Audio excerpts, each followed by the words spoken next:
陛下马上就要成功了。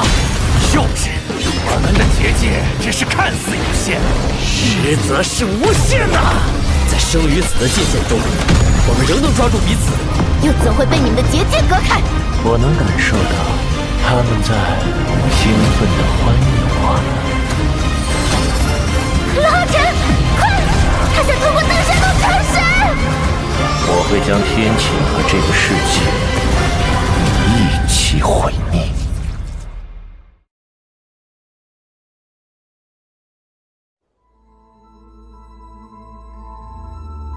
啊！怎么回事？就是太阳怎么被遮住了？这是发生什么事情？天怎么突然变黑了？发生了什么？我看就差你多了。白昼消失，星河倒悬，圣魔大陆从未出现过此等异象，这究竟是怎么回事？是大陆的自然规则运转被打破了。你看，那又是什么？云层里好像有什么东西。那股力量不会是……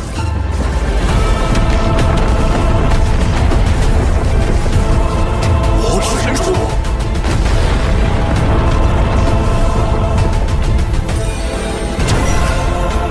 怎么回事？突然来了这么多魔神术！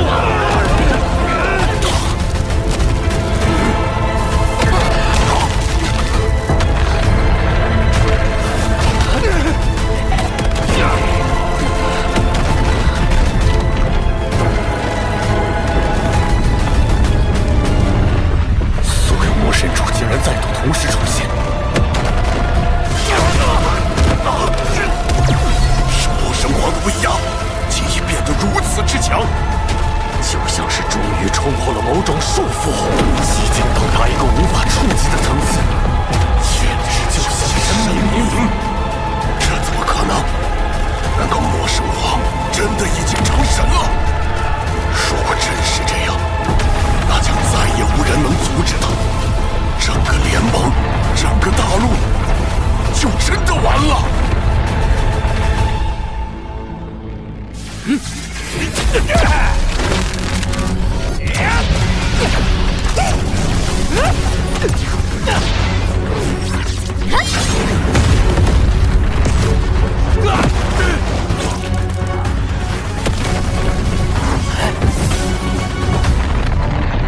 是陛下，他成功了。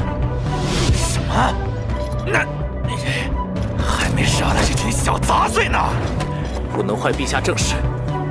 走吧，反正过不了几天，他们也都要死了。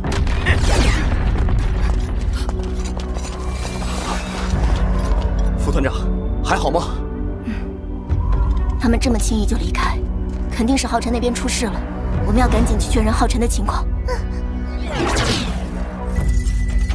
看来你透支生命使用的大预言术，已经帮助陛下找到了他想要的东西。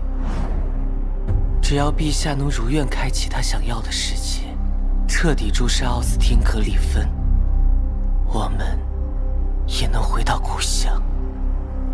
故乡吗？我们已经在这片大陆存在了6000多年。不一样的，那颗遥远的星星，才是真正的家。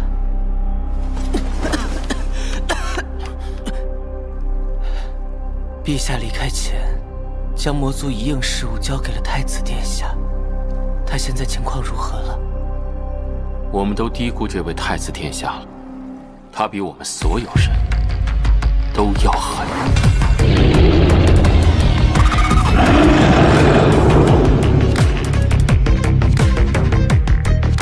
人类3大称号级猎魔团之一，人均9阶3级以上，共杀过11位魔神，其中4位是20柱以上。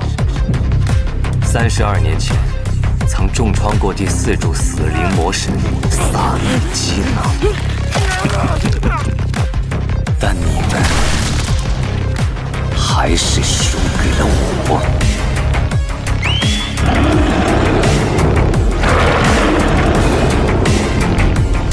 你们的力量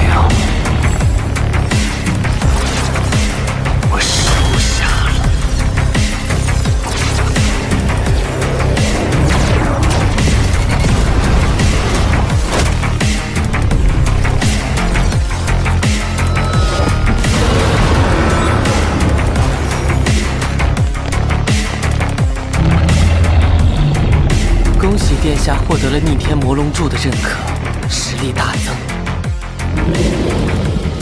还不够，我父皇是有史以来最为强大的魔神皇，却也是最为仁慈的魔神皇。从一开始的圈养人类，到发现他们竟然敢藏匿奥斯汀格里芬，他也只是想通过击杀龙浩辰这个血气者来解决问题，但他却并没有成功。于是他只能去踏上那条从未有人踏足的登神路。但成神意味着什么？他想要的新世界，又将有什么代价来换取？我无比崇拜与尊敬我的父皇，所以我必须去帮他走另一条路。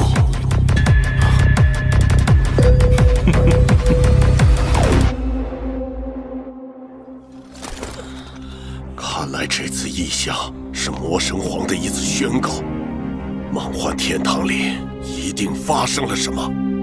浩辰，早点回来。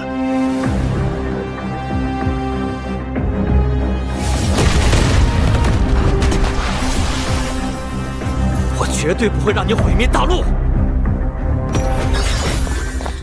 浩辰，团长，浩辰，你还好吗？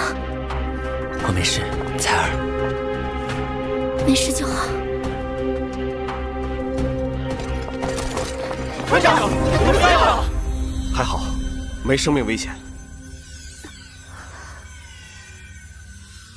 团长，魔神皇呢？魔神皇已经进入了登神路。什么？登神路是啥？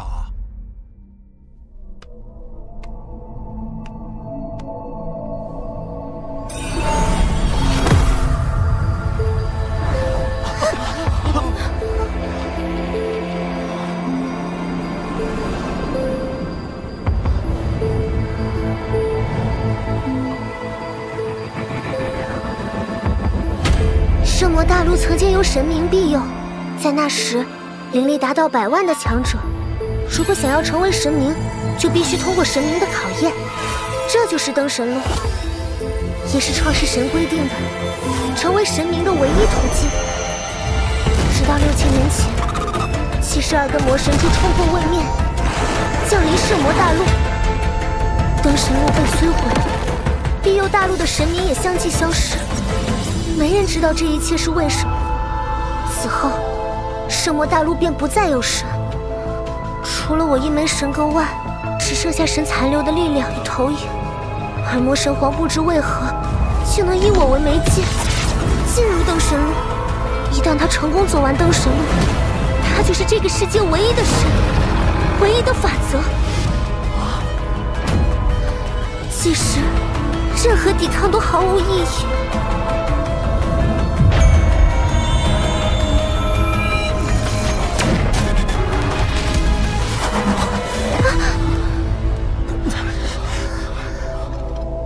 我们绝不能眼睁睁看着魔神皇成神，毁灭人类和大陆。也不是毫无转机，登神路危险重重，魔神皇是否能活着出来，何时出来，都是未知数。我们还有时间。可我们不能把希望寄托在这种毫无意义的概率上，更何况还有魔族在虎视眈眈。我们必须做好万全的准备。趁魔神皇不在，我们要整合全人类所有的力量，消灭所有魔族，掌握未来战争的主动权。光你们还不够，我和大龙会带领梦幻天堂全力支援你们。那怎么行？你走了，梦幻天堂怎么办？我现在已经不是神格了。开启登神路时，魔神皇已经夺走了我作为神格的所有力量，而且大陆的规则都因魔神皇打开登神路而改变，梦幻天堂的存在已经没有任何意义了。小雷，梦幻天堂绝非毫无意义，它见证了这片大陆的历史，它清楚地知道，这片大陆是我们的家，绝不允许侵略者肆意践踏。我想，这也是自然女神让我们等待的意义。梦幻天堂与大陆势必共存亡。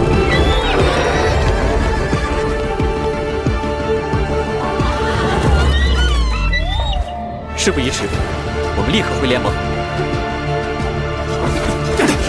可是浩辰，即使梦幻天堂加入，我们和魔族的战力对比依然过于悬殊。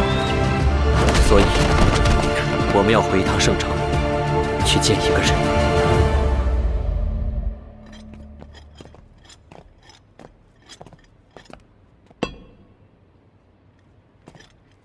杨爷爷，浩辰，来我这里。我知道你来找我所为何事，来，认真感受一下。告诉我，你看到了什么？一股力量，一股极其强大而恐怖的力量，似乎能吞噬一切。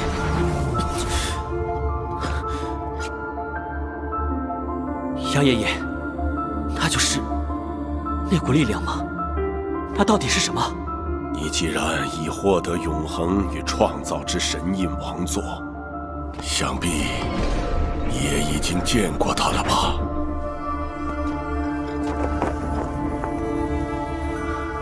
是萧火萧前辈。萧火是我们骑士殿第一位殿主，也是第一个亲眼见过永恒与创造之神印王座的人。但接下来你要知道的，便是只有历代盟主才能相传的秘密。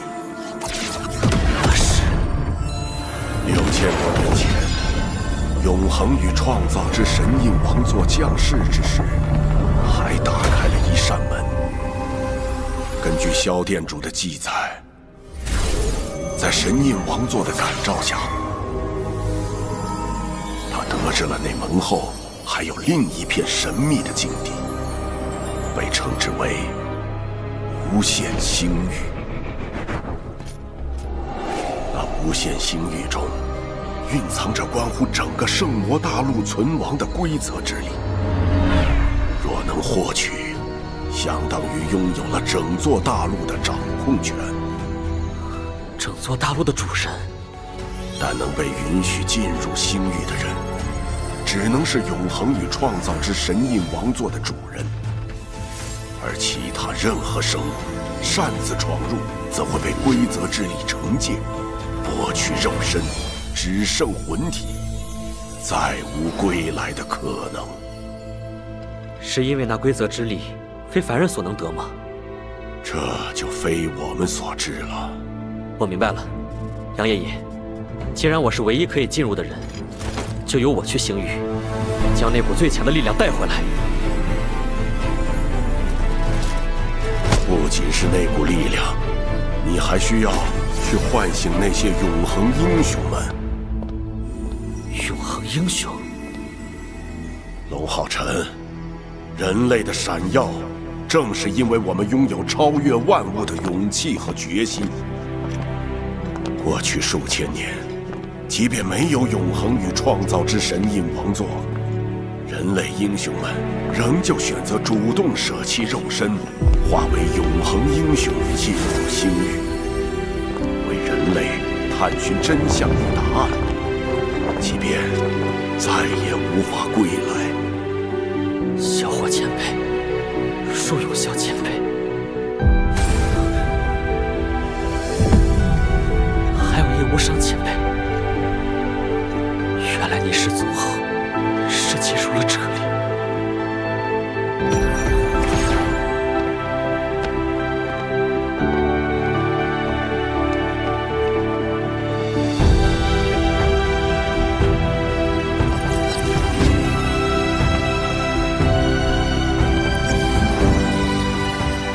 坚信终有一天，会有人可以被永恒与创造之神印王座选中，会有人去那片星域为人类带回真正的和平与胜利，而他们将为那个人，也就是你，龙浩辰，他们将为你扫除迷障，化作星光，指引方向。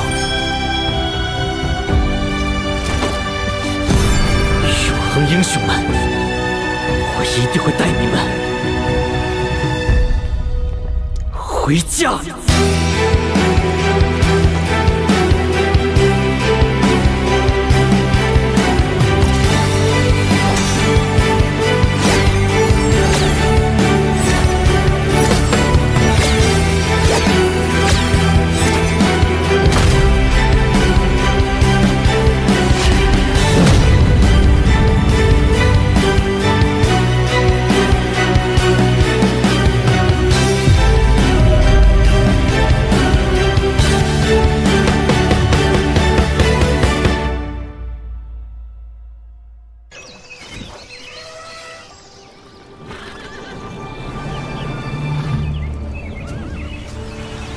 数年不见，你竟然已是联盟盟主，果然英雄出少年啊！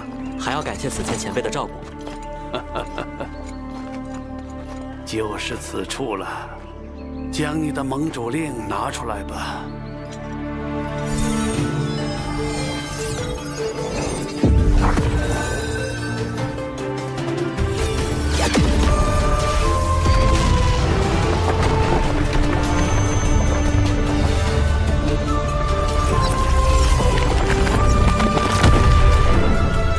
就是杨爷爷说的，去往星域的大门。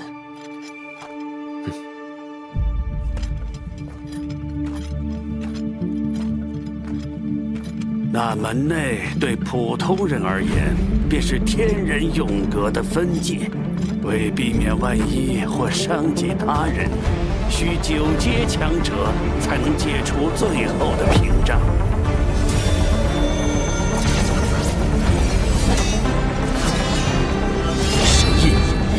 花开。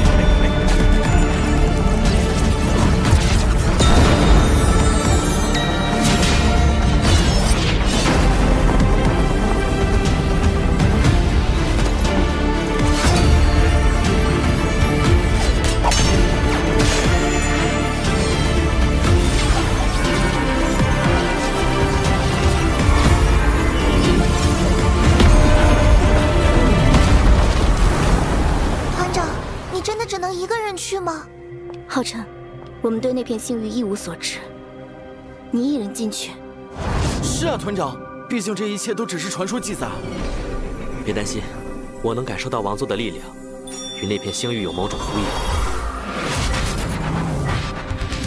即便如此，可他说的没错，你此行无人知晓会发生何事，也无人能帮你。你确定仍要前行？前辈们牺牲身躯，也要投身其中探寻究竟。如今我已是唯一能全身而退的人，又怎能辜负他们？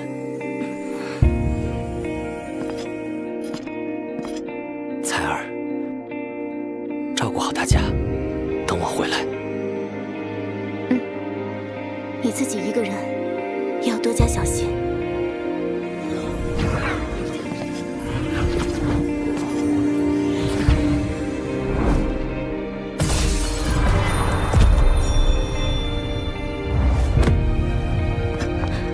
浩辰，有任何问题记得先回来，我们再一起想办法。我会一直在这里等你。放心。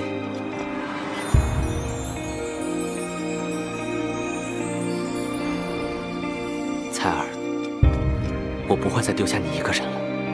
有你们，还有整个联盟都在等我，我就一定会回来，一定会将人类的取胜之光带回来。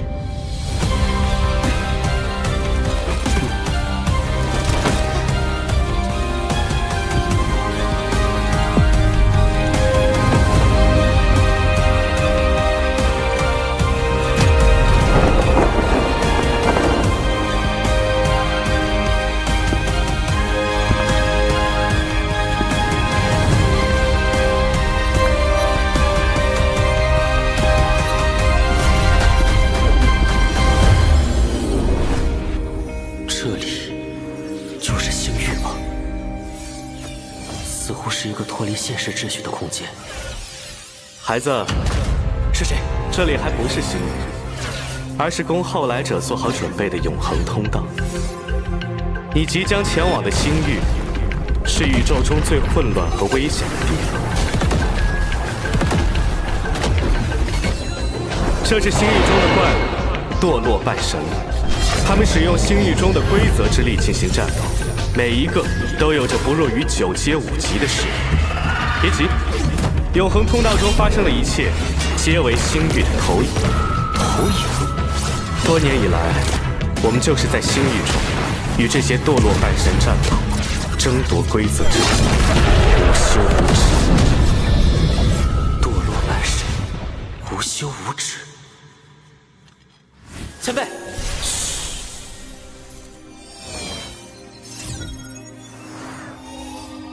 跟我来。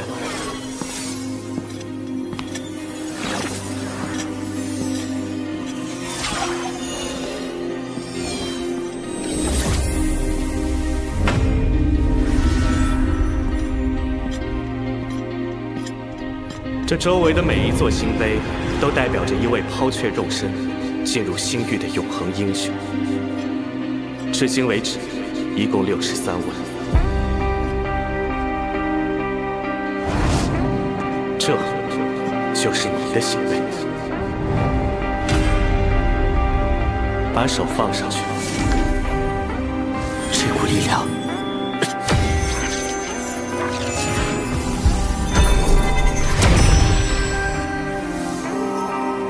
倘若你死了，星火就会熄灭。63位永恒英雄，如今只剩4位了吗？ 你们都是联盟的英雄，人类的英雄。你已知晓了一切，如果你仍有这个觉悟，踏入危险万分的星域，为人类带回规则之力，就推开这扇门。这扇门就是真正通往星域的大门吗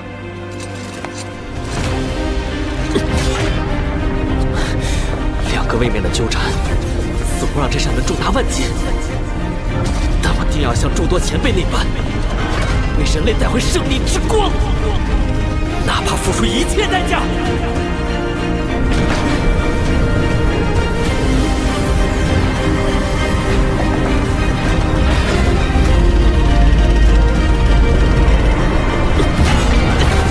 不用慌，你不是一个人。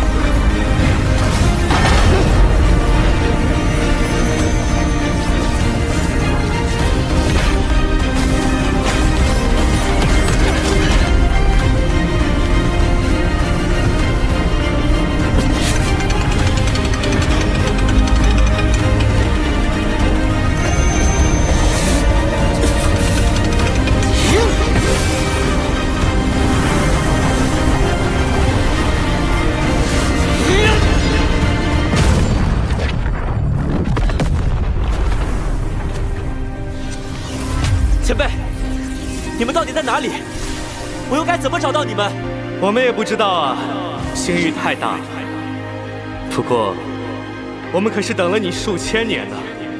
进入星域后，也无法传声给你，但你会找到我们的，对吗？一定，无论多难，无论多远，我都会找到你们。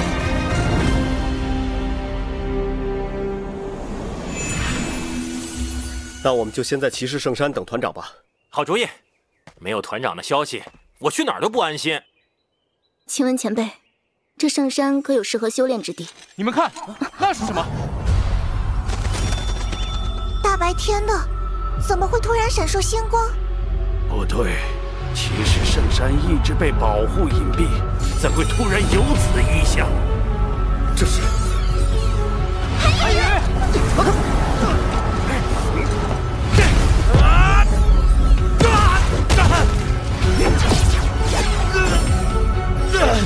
我无法挣脱。这是魔神，邪魔神的气息。韩宇，瓦沙克，你可真是我族之光。有你的奉献，拿下人类为陛下献礼，指日可待。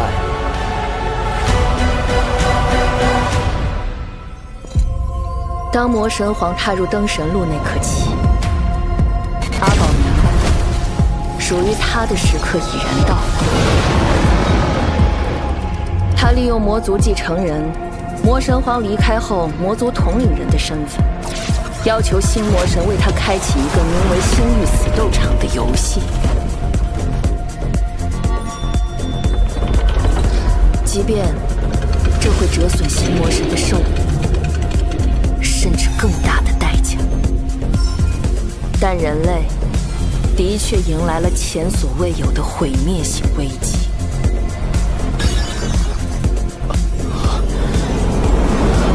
这是哪儿？我怎么会在这里？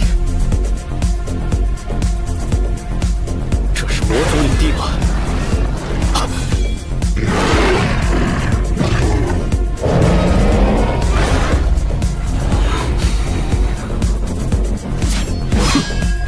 欢迎来到我的星域死斗场。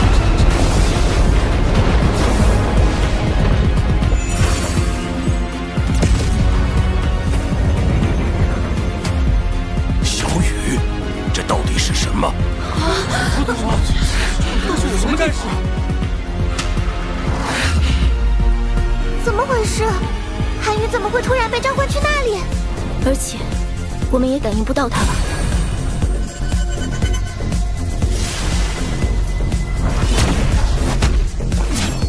可恶，居然出不出去！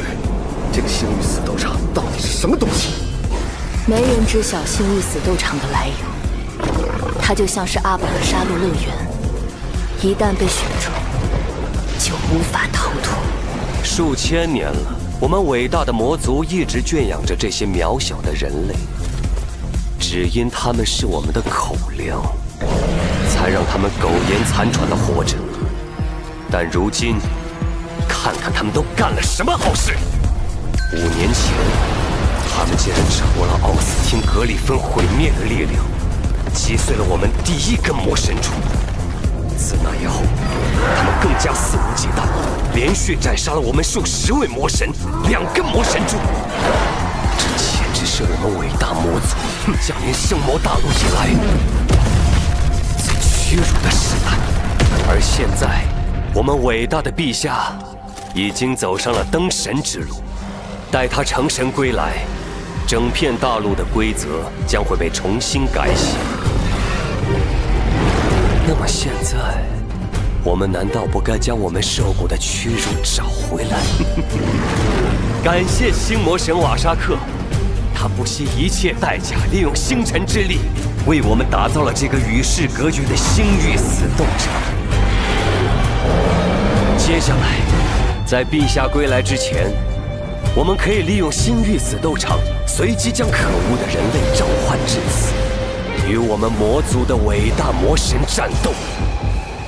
被召唤进星域死斗场内的双方，只有一方死去，另一方才能够离开，这很公平，对吗，人类？接下来，就让我们来欣赏这一场场无尽的厮杀吧！让我们用人类的头颅，为陛下的归来献礼！韩宇，星域死斗场，他们竟然能做到这种地步！如果不尽快阻止，人类将会遇到巨大的、完全不可控的危机。不过，如果真如他所说，这里与世隔绝，为什么？那我为什么可以感应到团长？我为什么会突然能在这个星域中感应到韩宇的气息？他也进来了吗？这不可能！原本来这片星域是为了找回永恒英雄前辈们，但自从踏入这里后，方位、时间仿佛都失去了坐标。我不仅没有找到任何他们留下的踪迹，甚至连最初的位置也再无法找回。但现在，我竟然能感应到韩宇。虽无法确认他的方位和距离，但他一定就在这个星域中的某一处。这到底是怎么回事？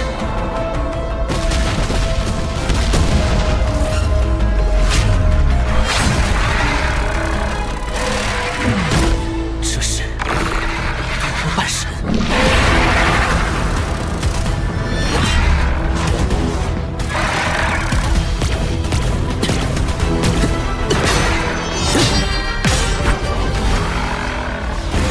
目前的战力大概相当于人类8级，好像是受了重伤。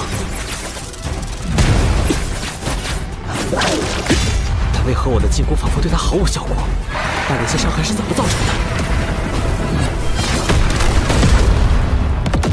等等，能制造那种剑伤的是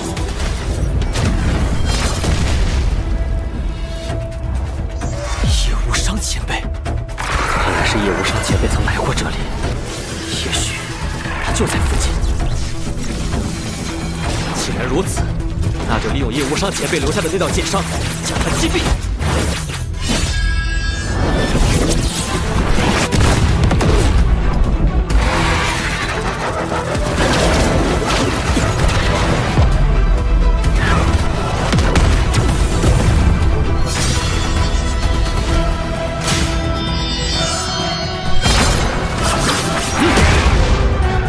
永恒三剑，万物复苏。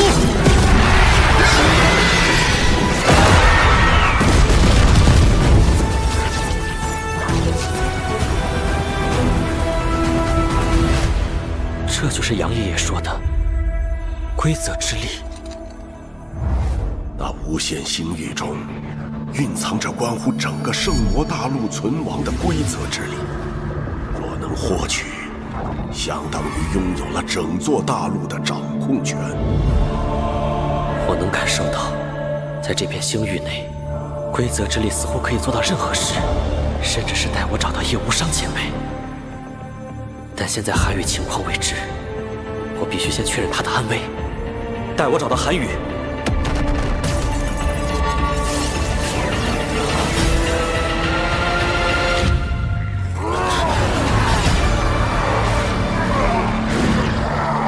这是我的灵魂投影，看来是那份规则之力过于微弱，只能将我的灵魂投影传送到韩宇附近。韩宇，接下来就让我们迎接魔族的第1位战士。如果真如阿毛所说，那接下来无论发生什么，我都必须保持冷静，影响着战斗，为人类带回更多消息。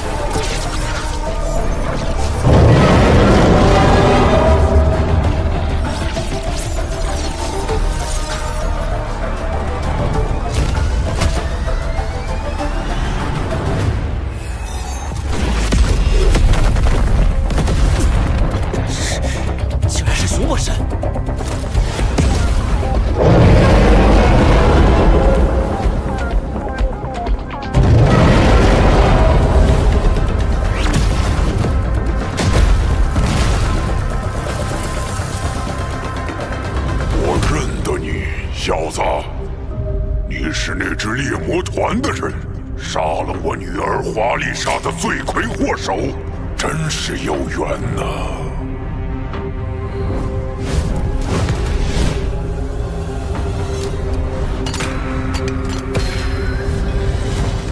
确实很有缘呐！韩宇竟然对上了杀害自己双亲的仇人，怎么会这么巧？魔族一定是故意的。我的安排怎么样？宿命对决，看来这第1场死斗一定会很精彩呢。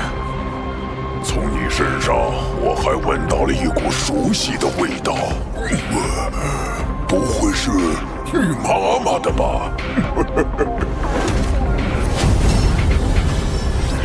没人能逃过我的星域死斗场，龙皓晨。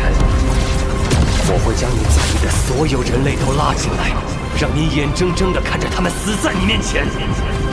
死斗竞赛正式开始，让我们用人类的头颅为陛下的归来献礼。2个位面的纠缠，似乎让这扇门重达万斤。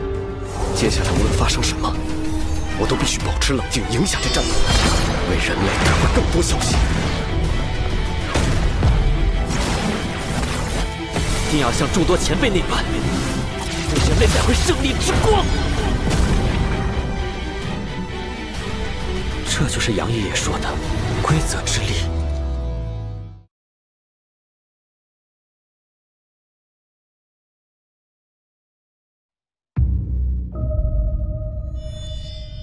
死斗竞赛正式开始。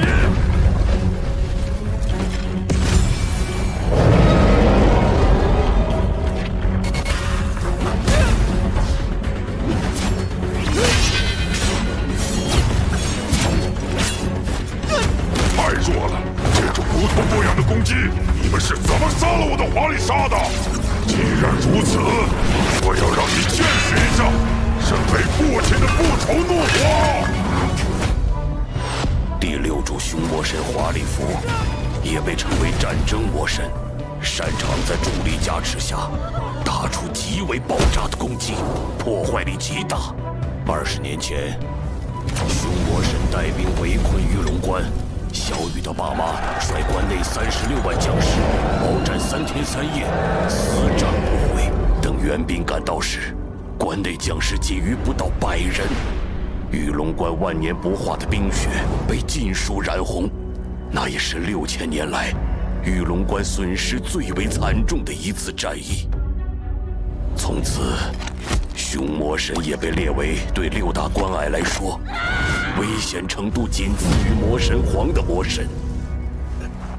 现在的小雨是赢不了凶魔神的。那你也来见识一下身为人子的复仇怒火吧！不以天使之心驾驭恶魔之躯，恐惧哀鸣，降临彼身，神印王座。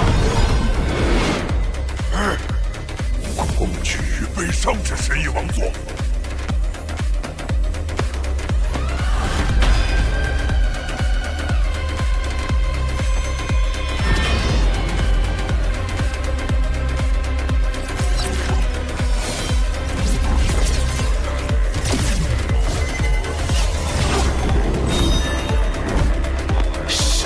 化开！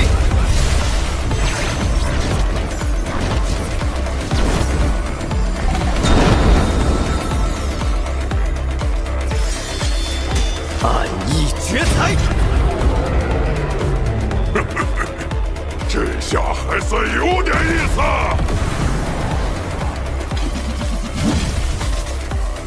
这一拳的全力是150吨。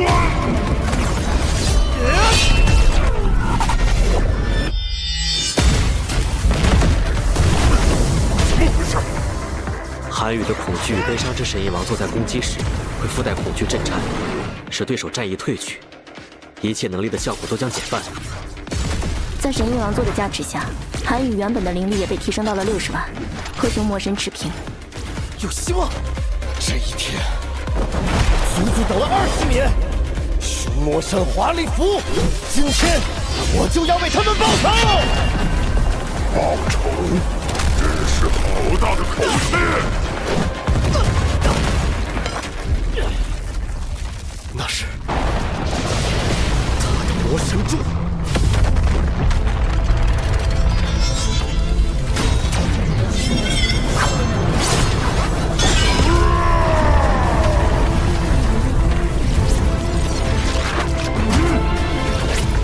也太小看前10主魔神了，小子！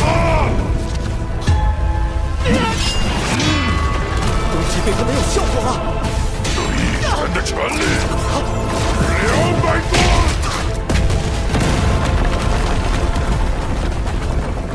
凶魔神竟与他的魔神柱融为了一体，他现在就相当于一个活生生的有着60万灵力、破坏力还极强的魔神柱，无法摧毁，也无法受到任何伤害。这就是他被称作战争魔神的真正原因。想知道你爸妈是怎么死的吗？20年前，他就是这样被我一拳打死的。不行的，我们不是他的对手，我们都会死的。必须坚持到援兵过来。玉龙关绝不能破。援兵，在援兵到来前，你们就会被我统统杀死。这一拳的全力是250吨。光之重力，光之重力！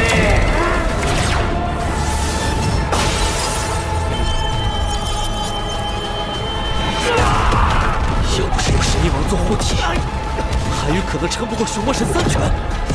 这一拳的全力是400吨。金人，不要！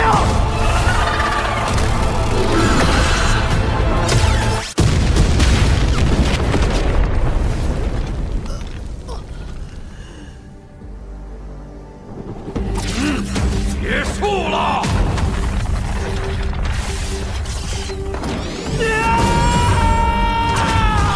恐惧与悲伤之神翼王座，是除永恒与创造之神翼王座外，最为特殊的一个王座。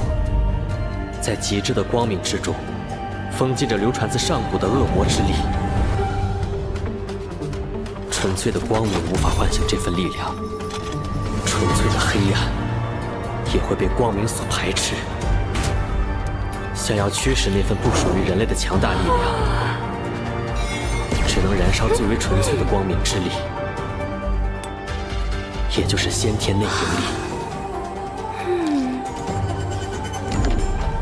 而先天内灵力无法恢复，一旦完全消耗光，就会变成一个再也无法使用灵力的普通人。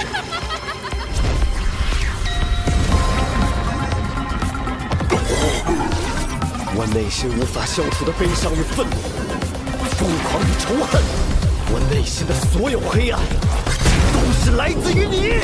我能走到这里，都是因为你。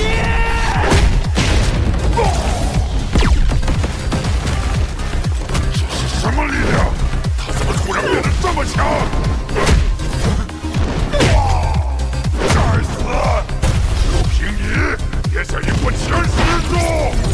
我能少了一个吗？也能杀了你！来呀！龟缩在魔神柱后的懦夫，我会连同你的龟壳，将你一寸寸碾碎！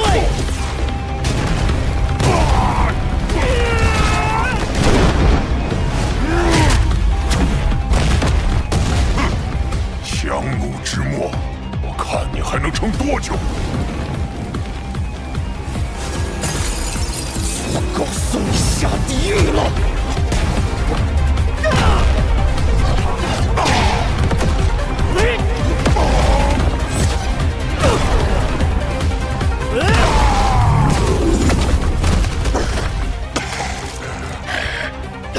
我竟然从他身上嗅到了死亡的味道，这怎么可能？开什么玩笑！我怎么会输给他？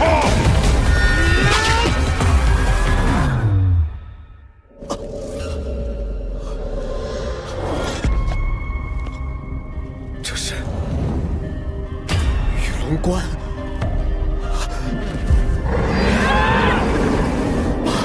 妈，不要过去！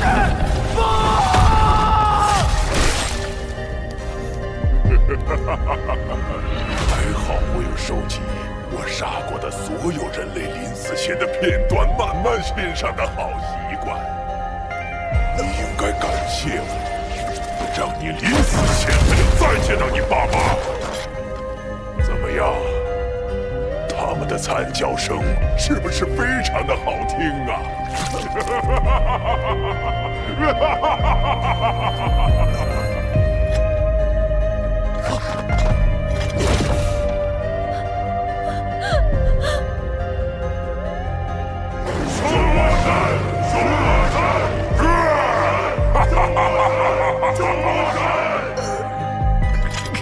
还没有结束呢！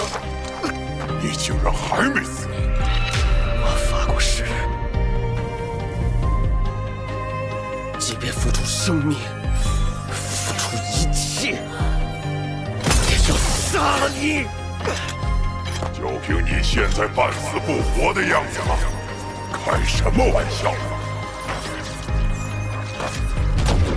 ！20年来，我无数次想回到那一天，阻止他们踏入玉龙关，但我知道，他们仍会前往，哪怕明知一去不回，哪怕流尽最后一滴血。汉宇，只为征战之期，止戈之日。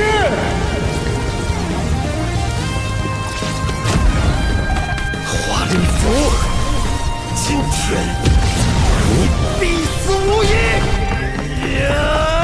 第6柱熊魔神华丽符，乃魔族坚壁，千年以来，未曾有人能伤及它分毫。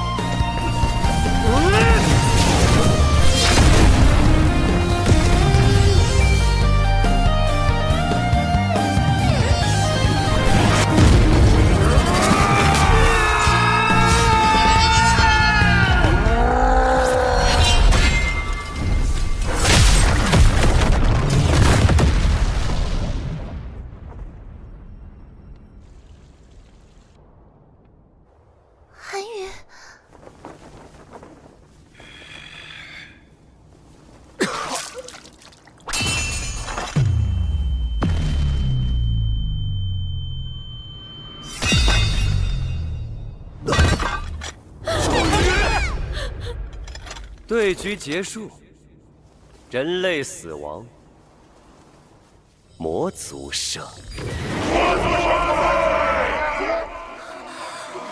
我们的神鹰骑士输了。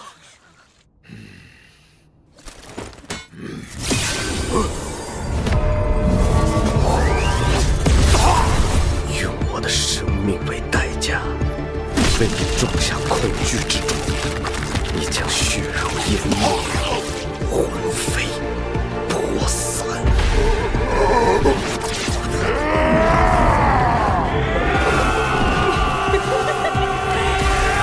这一剑来自20年前玉龙关的36万将士。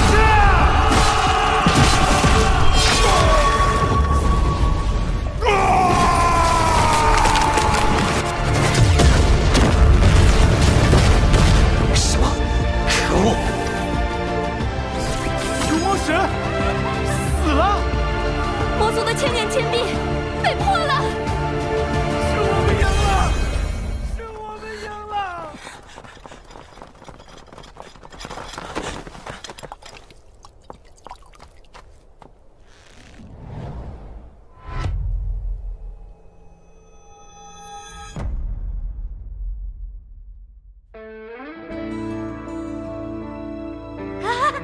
爸爸妈妈，你们回来陪我过生日了！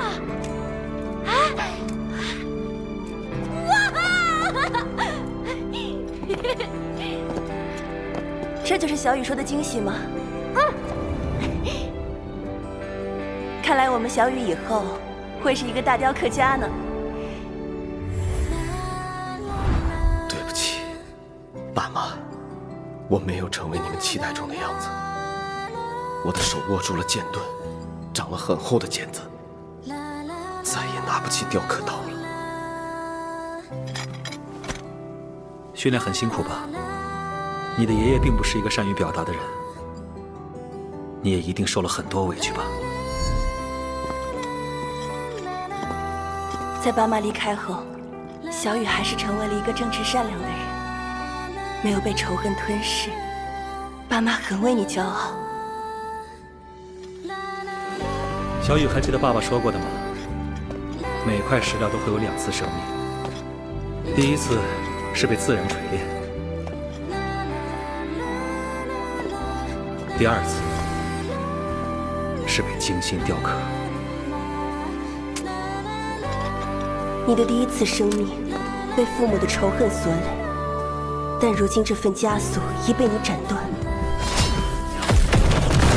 而你的第2次生命遇到了很好的伙伴，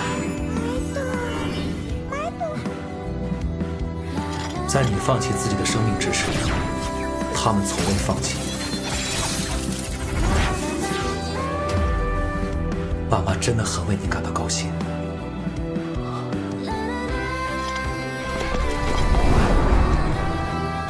你的名字是雨，随风飞舞，无拘无束。爸妈原本就只希望你自由。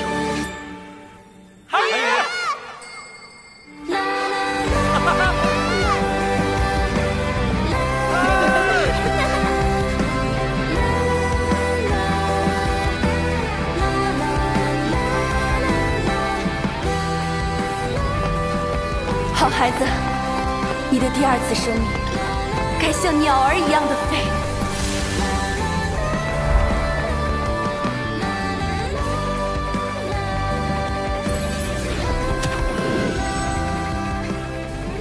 成功了！还好团长及时想到，灵魂锁链内还有疑似韩宇的神魂。差一点点，韩宇就真的救不回来了。也不知道浩辰那边怎么样。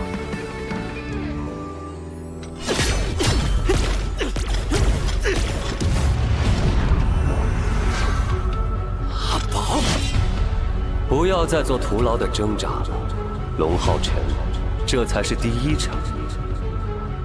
看到这些星星了吗？这200颗命星，每一颗都代表着一个人的命数。7天之内，将有100个人类和100位魔族在这里完成100场死斗。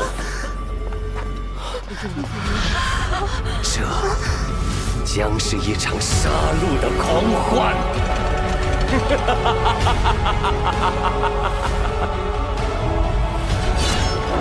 我不会让你得逞。用我的生命为代价，为你种下恐惧之种，你将血肉湮灭，魂飞魄散。这一剑来自20年前玉龙关的36万将士。你的名字是雨，随风飞舞，无拘无束。你的第2次生命，该像鸟儿一样的飞。遇到了很好的伙伴，爸妈真的很为你感到高兴。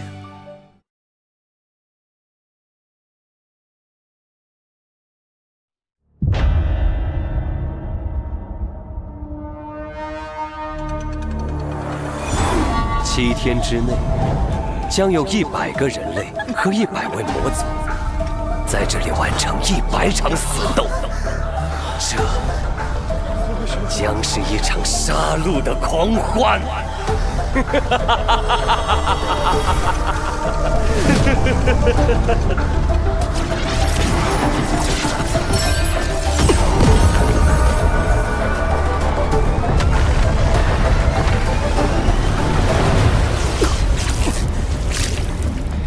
为了陛下的归来，我愿意付出一切代价。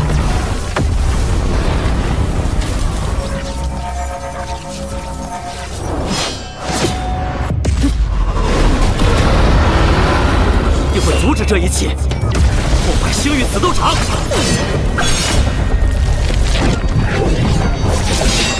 怎么回事？皓月的力量失效了。龙浩辰，我知道你已经进入了星域，在这里，你无法得到一切外力的帮助。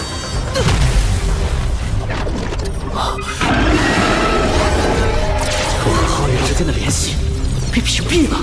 等着吧，你已经被我选中了。最后一场死斗，就是我与你。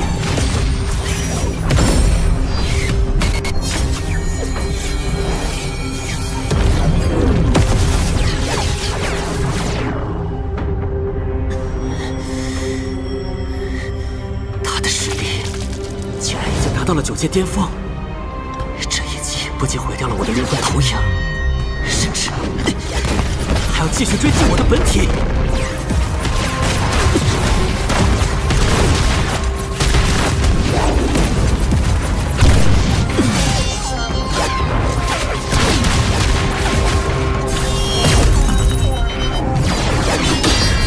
小子，准备好！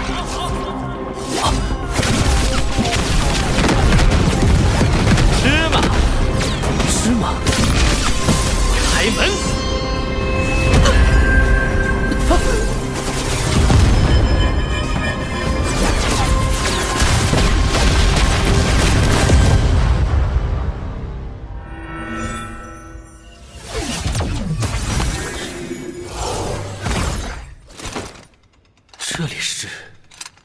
这里是我的研究室，放心，你在这里很安全。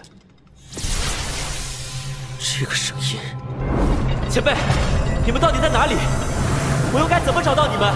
我们也不知道啊，但你会找到我们的，对吗？您是？没错，我就是。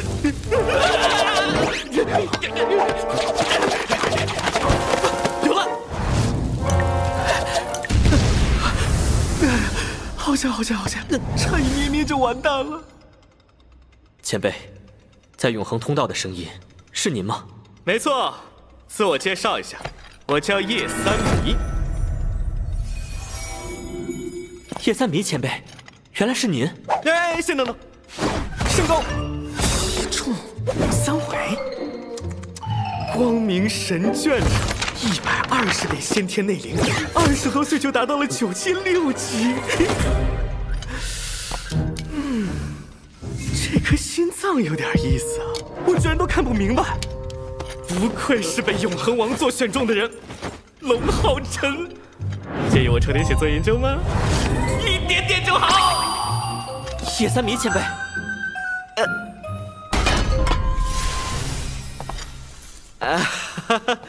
怪我，我已经很多年没有见过人类了，有点亢奋。前辈，我想请您和我一起回归联盟，阻止星域死斗场，拯救人类。好孩子，我们现在还不能回去。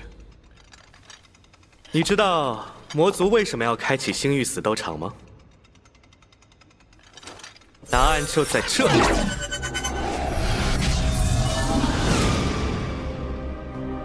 6000年前，魔神柱降临，圣魔大陆的灯神路在巨大的撞击下彻底粉碎，化作了这片星域。星域中蕴含着能影响整片大陆生灵命运的规则之力。数千年来，星魔神一族借助着魔神柱的力量，一直在以灵魂投影的方式入侵并抢夺着星域中的规则之力，以此来操控、影响圣魔大陆所有人类的命运。而我们这些永恒英雄，在发现了这个事情之后，便利用死灵圣法神留下来的超级禁咒转灵卷轴，保持灵魂不散，通过王座之门进入星域，和星魔神抢夺规则之力，守护人类的命运。原来如此，我代表全人类感谢你，感谢所有的永恒英雄们，在无人知晓的地方默默付出。好孩子，快起来，这都是我们自己的选择，而且我们的抗争并没有结束，你才是如今的希望。接下来注意听，星魔神之所以开启星域死斗场，也是为了夺取规则之力。每完成一场死斗，不论输赢，他都能抢夺更多的规则之力。一旦死斗完成，他就能收集到星域内的所有规则之力，甚至能帮助灯神路中的魔神皇成神归来。必须要阻止星魔神。但在星域中，只有使用规则之力，才能进行战斗。而每个人的规则之力，都能凝聚出一个独属于自己的星冕，它代表着你能在星域中使用规则之力的多少，在进入星域的那一瞬间，就已经决定。就好像先天内灵力一样，星冕从低到高，分为第1到第5星冕，而整片星域中，只有星魔神拥有唯一也是最强的第5星冕，因此星魔神堪称星域的主宰。我们与他的抗争始终落于下风。我的星冕也只到第3星，叫观星者，他能观测、学习、分析、记录我所看到的一切知识。这也是我为什么能找到你的原因。如果我想阻止星域死斗场，守护人类的命运，就必须达到第5星冕，打败星魔神。没错。那么接下来，我将协助你觉醒星冕，会合其他永恒英雄。我们也许不仅能阻止星域死斗场，还能一举击败星魔神，甚至改变整个人类与魔族的命运。前辈，事不宜迟，马上开干！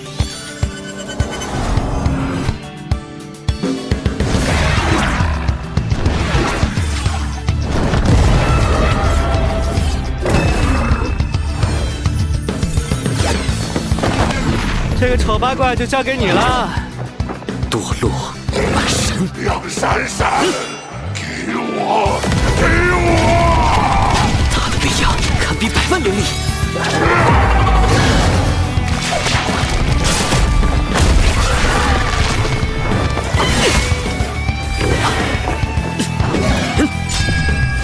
你需要用正确的方式击败他，才能觉醒星年。正确的方式，执念。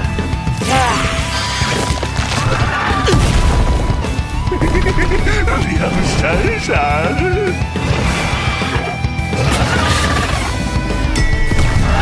永恒3界，万物复苏。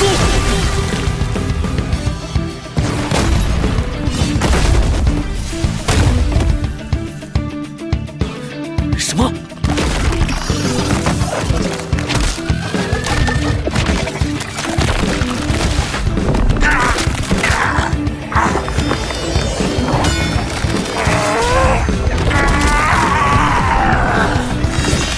梁闪闪，全部都给我！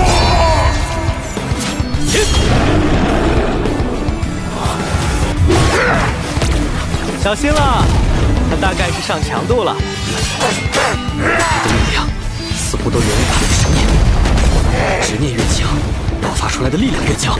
答对了，所以你也试着感受一下你的执念吧。我的执念。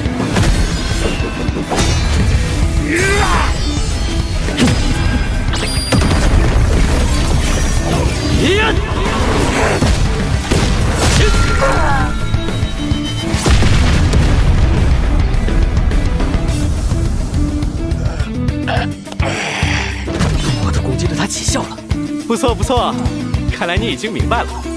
那么接下来，试一下你最强的执念能做到哪一步吧。我最强的执念，唯有强烈的执念，才能接近规则之力。我最想做到的是，我想阻止星域死斗场，让无辜之人不被伤害。我想阻止魔族的肆虐，让大陆恢复美好。我想守护我的伙伴、亲人、挚爱之人。我想守护所有人。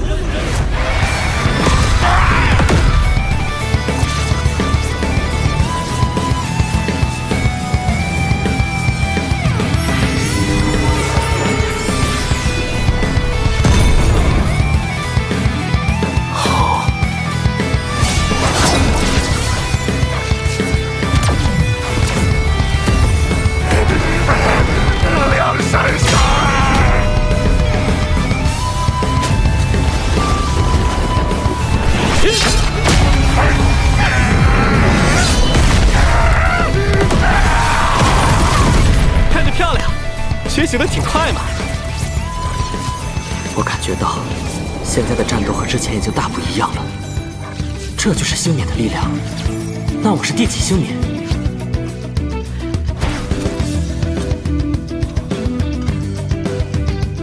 第1星冕？不是第1星冕，而是照亮黑暗的第1颗星星。第1颗星星。前辈，这是怎么回事？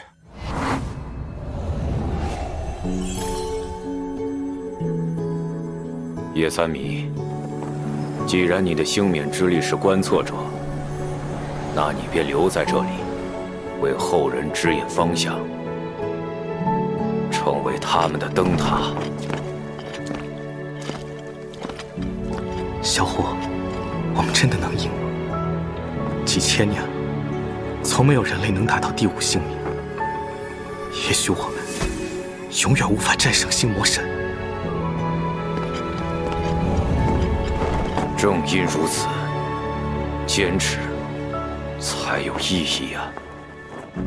每个照亮世界的太阳，都是从一缕微弱的光芒开始。永恒与创造之神印王座的持有者，只有你能够以血统之躯踏入这片星域。你的使命就是从第一星年开始，汇聚每一缕光芒，直至登上人类从未达到的第5星年。而我们永恒英雄的使命，便是守护着这份规则之力，等待着为你将星冕的星辰逐一点亮，直到你的光芒照亮整个星域。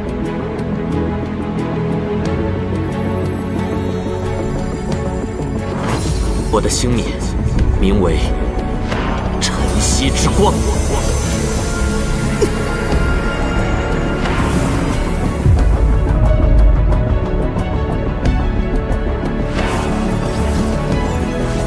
星域内竟然有了光元素的力量。看来那个人终于来了。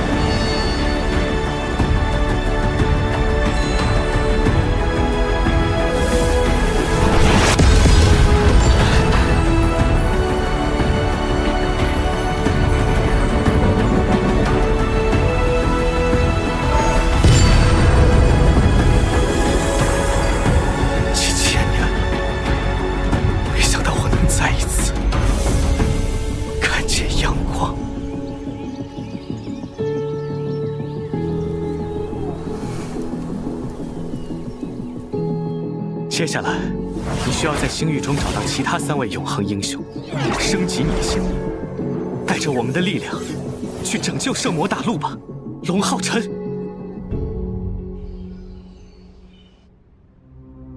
多亏了他们的灵魂锁链，保住了小雨的一丝神魂，捡回了一条命，但他受伤严重，还在昏迷。可这次选中的也有普通人。没办法除掉那个标记吗？一旦被选中，便无法解除。我们尝试了所有的办法都不行。真是该死！这是魔族降临圣魔大陆的第6197年，人类第一次感受到星魔神恐怖的力量。无法消除的标记。无法掌控的命运，即便希望的光已经点燃，但黑暗仍旧笼罩在所有人之上。怎么回事？各位好啊！我们的下一轮星域死斗将于明日开始，而人类方的参战人员是杨老。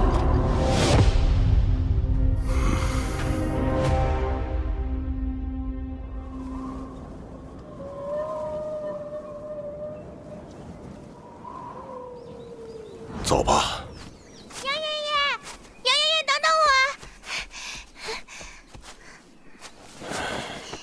这是我跟妈妈一起做的，送给杨爷爷。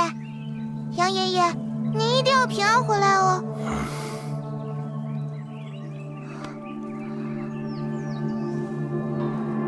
谢谢，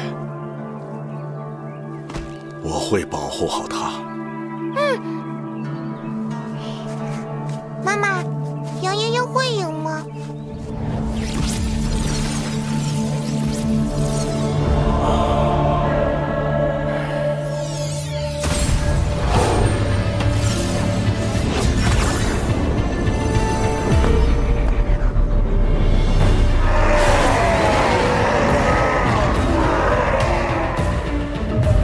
好久不见了，阿加雷斯。